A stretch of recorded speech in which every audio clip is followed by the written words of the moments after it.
హర హర మహాదేవ.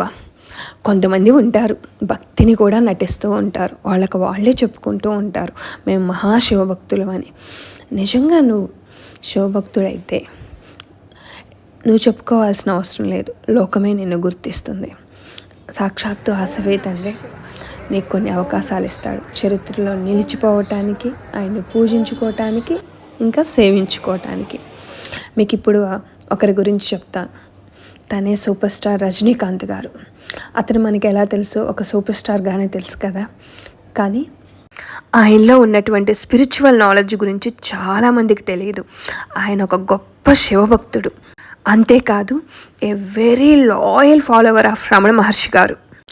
ఒకప్పుడు ఈ అరుణాచలంలో గిరివలయం, గిరి ప్రదక్షిణ చేసే ప్రదేశం అంతా రాళ్ళు, రప్పలు, ముళ్ళు, చీకటితో అంతా బ్లైండ్గా ఉండేది. అయితే ఆ ప్రాంతాన్నంతా చదును చేయించి, లైట్లు వేయించి, ఇప్పుడు మీరు చూస్తున్నటువంటి వాక్వే ఉంది కదా, ఇదంతా ఇప్పుడు ఇలా ఉంది అంటే రజనీకాంత్ గారే. ఒక 15 ఏళ్ల నుంచి 20 ఏళ్ల మధ్యలో, ఎగ్జాక్ట్లీ టైం అనేది నేను చెప్పలేను. అరుణాచలం మూవీ రిలీజ్ అయింది కదా, మేబీ ఆ టైం అనుకుంటా. ఈ గిరివలయాన్ని మొత్తం ఇలా రెడీ చేసేసారు. ఆయన ఇంతటితో ఆగలేదు. రామేశ్వరం, చిదంబరం, శ్రీకాళహస్తి ఇలా ఎన్నో శివాలయాల్ని డెవలప్ చేయడంలో ఆయన కృషి, శ్రమ, మనీ ఎంతో ఉన్నాయి. ఇది కదా చరిత్రలో నిలిచిపోవటం అంటే. హర హర మహాదేవ్. ఈ విషయం చాలామందికి తెలీదు. నిజంగా నాకు చాలా ప్రౌడ్గా ఉంది. నా ద్వారా నేను కొంతమందికి తెలియజేస్తున్నందుకు. ఓం నమః శివాయ.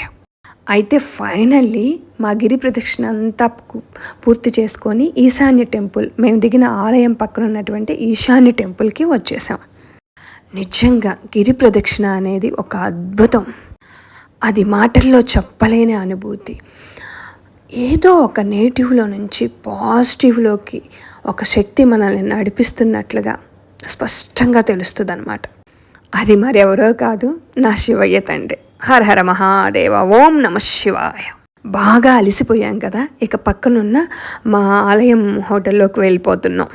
నిజంగా ఈ గిరి ప్రదక్షిణ అనేది వండర్ఫుల్ ఎక్స్పీరియన్స్ అన్నమాట, మాటలకు అందనిది. ప్రదక్షిణ 14 కిలోమీటర్లు, 14 అంటే అన్ని గుళ్ళల్లోకి వెళ్ళి వస్తాం కదా, మొత్తం 16 కిలోమీటర్లు సక్సెస్ఫుల్గా కంప్లీట్ చేసాం. కాళ్ళు అయితే విపరీతంగా గుంజుతున్నాయి. వెళ్ళి మంచిగా నిద్ర అయ్యాలన్నమాట, ఫ్రెష్ అయ్యి. రేపు ఉదయం దర్శనం, మళ్ళీ రేపు మార్నింగ్ చక్కగా మార్నింగ్ దర్శనం, టెంపుల్ దర్శనం. రేపు బ్రేక్ఫాస్ట్ చేసి బయలుదేరుతాం. ఓం నమః శివాయ.